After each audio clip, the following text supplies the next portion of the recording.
You're watching Drakewing Gaming. Enjoy the video. Hey guys and gals, Never here from Drakewing Gaming. It's something now on Twitter, the Gaming Dragon. Today I'm coming back at you on the Let's Play episode of Promises to Keep, Theo's Path. So yeah, let's go ahead and jump right back in, shall we? Alarm chain, you were up and let's go. Sweet, let me get changed real quick.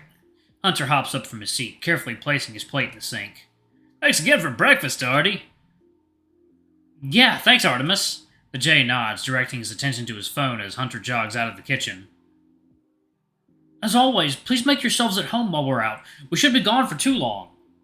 Theo turns to leave the kitchen. Soon after, I hear Hunter come down the stairs to join him. The door opens, shuts, and then the house is quiet again. I finish the last few bites of my food as Artemis gets up from his seat. If he wants to work off breakfast, he has to actually eat it first. He has no calories to work off right now. There it is. Anyway, you can hand me your plate if you're finished. I'll clean up in a bit. Do you need any help? Nah. I promised Rofi a cooking lesson today, so I'll do all the cleaning after that. That sounds fun. What are you teaching him? Not sure. Whatever I can whip up from the stuff in the fridge. A set of paw steps echo in the stairwell. Speak of the devil. Artie, good morning! Rofi calls out as he enters the kitchen. His eyes light up as he sees me at the table. Oh, morning, Leo! Morning, Rofi. Rofi grins at me, then makes his way over to the fridge. What are we cooking today? Artemis joins him in front of the fridge, inspecting the available ingredients. I take that as my cue to excuse myself, not wanting to get in their way. I return to the living room and sit on the couch. Seems like Ollie is a late sleeper. Wonder if he's up yet. I get Ollie's number from our group chat and send him a text. Hey, you up? After a few minutes, I get a response. Barely. Why? Want to hang out for a bit? If you aren't too sleepy. His response comes instantly. Oh, yeah, come upstairs. Ollie answers the door on the second knock, still rubbing sleep from his eyes. Morning. Morning, Ollie. I hope I didn't wake you. Nah. He lets out a huge, toothy yawn. You're good. Come on in. The room looks pretty much the same as yesterday, with the notable exception of the finished desktop setup, pulsing with an assortment of colors. Looks like you got everything set up, looking good. Yeah. He yawns again, nodding. Let me boot it up for you. Ollie's desktop background, at least the parts of it visible beneath the clutter of files and folders, looks like some sort of painting. A lone knight kneeling at the foot of a grave, bearing a gilded shield inlaid with 7 glittering gemstones. My view is quickly obstructed as the dyno begins pulling up windows, filling each monitor in a matter of moments. Wait, sorry, but can I get a better look at your desktop background? Oh, of course! Ollie's gentle blue eyes light up in excitement. He fiddles with the center monitor and pulls it up unobstructed. Do you recognize it? Sorry, no, it just looks interesting. Oh, that's okay.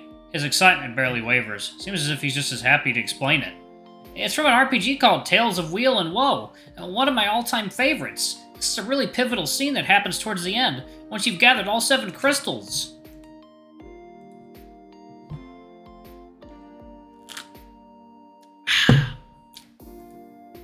Good tea. I won't spoil what happens, but it's a pretty famous twist. The game is known for its fantastic storytelling, which is why it's one of my favorites. I'm a sucker for story-heavy RPGs. Anything I can really lose myself in. Huh, I've never actually heard of it. What's the plot about? Vaguely, I mean. I'm not sure how much I can describe it without spoiling anything. Its presentation is really masterful, so just hearing about it won't do it justice. The basic setup is simple, though. You play a hero sent on a quest to collect 7 magic crystals in order to restore sunlight to a cursed kingdom. It's what they do with such a well-trod premise that makes it a masterpiece, though. It made me laugh, it made me cry, it made me think seriously about life, while also helping me take life less seriously. And it has one of the most complicated and rewarding skill trees I've ever seen. To be honest, I'd play it just for that. Wow, such high praise, I'm surprised I haven't heard of it before. Ollie shrugs. It's fairly text-heavy and requires a lot of investment to really get into. Not everyone's cup of tea. The story, though? It's just so perfect. God, I really want to talk about it, but... Spoilers. What else can we talk about? Are there any games you've been into recently? Well, I'm actually into story-heavy games myself. Yeah? Well, what kind of stories do you like best, Leo? Sad stories with happy endings. This might be a bit of a weird answer, but I like sad stories with happy endings. Stories that make me feel a range of emotions, that challenge me to see both the light and the dark side of things. That's not a weird answer at all. It's how I feel too. The dino's tail swishes lightly behind him, reminiscent of a wag. Stories that don't shrink away from pain and sadness, but don't wallow in neither. Ollie starts to stutter a little, cheeks turning slightly red. I mean, I feel sad pretty often, so I guess it's nice to be reminded that other people feel the same way. Ollie looks directly into my eyes, his face deeply serious. But it's also nice to be reminded that there are alternatives to sorrow. That sadness isn't a foregone conclusion. That hope really does spring eternal. I guess that's kind of a cliche, but you know. Sometimes things are cliches for a reason. Sometimes it's because they're beautiful and true. You know, I really think you would like Tales of Wheel and Woe. The name is very descriptive. Plenty of sunshine, plenty of shadow. And once you've played it, we can talk about it for real. Okay then, it's a promise. Ollie beams at me, trying and failing to rein in his excitement. Great! Oh, I'm so excited for you to start. There's several easy places where you can buy it, so... With an abrupt sound, the lights in the room go out, followed immediately after by Ollie's computer screens. In an instant, we're bathed in darkness, eyes locking in grim understanding.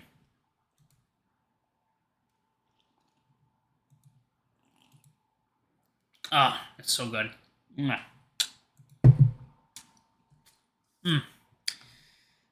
The power. Shit! I know I should have brought that surge protector. We hear voices from downstairs. Clearly everyone else has noticed it too. Both our phones buzz. It's Artemis. The power is out. Everyone please gather in the living room. You too, Ollie. The dino huffs in annoyance. There's no need to single me out. I would have come down. Come on, Leo, let's go. When we reach the base of the stairs, we find Artemis in the living room, stiffly pacing back and forth. There you are, Ollie. Come sit down here. The gas fire may have turned off, but it's still warm here. Artemis, it's fine. The power just went out. It's still warm everywhere. You know how quickly he can leach out of a building. Please, just sit. He gestures to the couch, the anxiety now plain in his voice. For a moment, the two of them just look at each other. And then Ollie stiffly walks to the couch and sits, averting his eyes. Thank you. The bird turns to me. Have you seen Theo? No, not since this morning. He did say he was going to check on some houses after shoveling. The bird's scowl deepens, his forehead furrowing into a mess of feathery wrinkles. Great, just great. The front door creaks open and Rofi's head pops through. Hey, Artie, I grabbed Hunter just like you asked. What's going on? I was getting into the shoveling groove. The two of them file into the house, stomping the snow off their boots. The power's gone out, Artemis says brusquely, absorbed in his phone. Here, come sit. It'll be easier to discuss when we're all in one place. Well, what about Theo? He went to check on a few neighbors, but he's still... Yes, I know. The bird cuts him off with a raised talon and slips his phone back into his pocket. I sent him a text. Hopefully... All of our heads turn to a nearby table. Wordlessly, Artemis walks over to the table and picks up the phone sitting on its surface. Unfucking believable. Is it? Yep, it's Theo's. Sure, yeah, just wander off into a snowstorm without your phone. Real smart. I'll go get him then. Artemis shakes his head in annoyance, eyes darting around the room. No, you stay here. There's no point in splitting up. Hunter hesitates for a second, then continues lacing up his boots. But he can't be that far. It'll take me a few minutes tops. And what if he's in someone's house, helping them with something? Artemis snaps at Hunter. You could walk right past him and not know. The raccoon recoils slightly at Artemis's tone, then frowns and fires back. So what, I'm just supposed to wait here? Who knows when he'll return? Yes, so we all wait here until then. What's not clicking? Better than all just was wandering out into the snow with no idea where we're going. Well, Artie, it would only be one of us.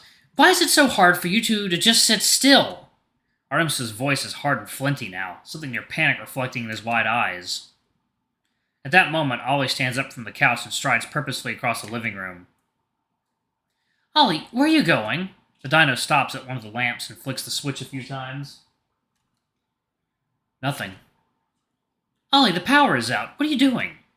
Ollie doesn't answer, just moves on to the next closest lamp. The corner of the room floods with light as the lamp turns on. Oh! Rofi is the first to break the silence, eyes wide in understanding. So it was just a circuit breaker. Artemis? Ollie's voice is gentle and calm, quivering only slightly. The breaker box is down in the basement, right? Can you show me where? The bird stands speechless for a long moment, then nods. He drops his gaze and starts to shuffle towards the basement door. God, that's so good. I put some I put some pecan. It's pecan pie whipped cream. It's delicious. We'll be right back, Ollie says to the room at large, then seems to reconsider. Though it might be best if everyone sees where it is, in case this happens again. Sure, we'll come with. I motion to the other two and start following Ollie. The basement is spacious, though dimly lit by a few small snow-covered windows. Aided by his phone flashlight, Ollie locates the breaker box and quickly finds the trip switch. There we go. That should do it. Hunter sighs in relief and claps him on the back. Wow, good thinking, Ollie. I don't know why, but I never thought it'd be the circuit breaker.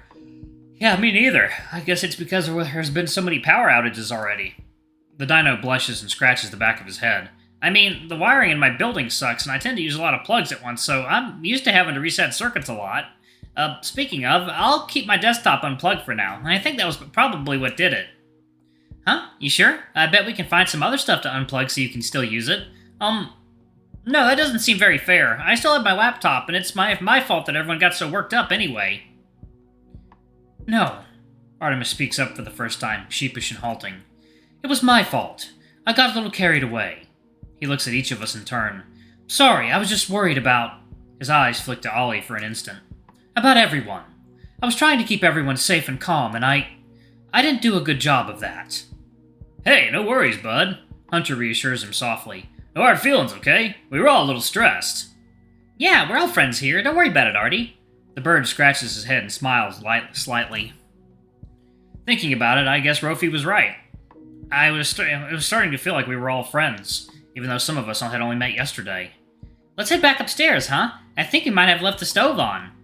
Oh, right. Artemis turns and hustles back up the stairs, and we all follow, sharing smiles with each other. I hang back with Ollie as we re-enter the living room and folks start to go their separate ways. Really good call, Ollie. You saved us all a big headache. Oh, it saved us all a big headache. It was nothing, really.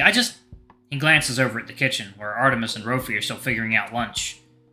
Here, follow me up to my room again. I want to make sure everything's disconnected properly. Sure. As he goes to work unplugging the various computer wires, Ollie talks to me quietly from underneath the desk. This may seem a little strange to say, but please don't think badly of Artemis because of this. He can just be a little overprotective at times, especially when it comes to me. Alright, y'all, I'm actually going to pause it right there. Thank y'all so much for watching. Don't forget to like, comment, subscribe, ring that notification bell, and I'll see y'all in the next video. Love you all. Bye-bye!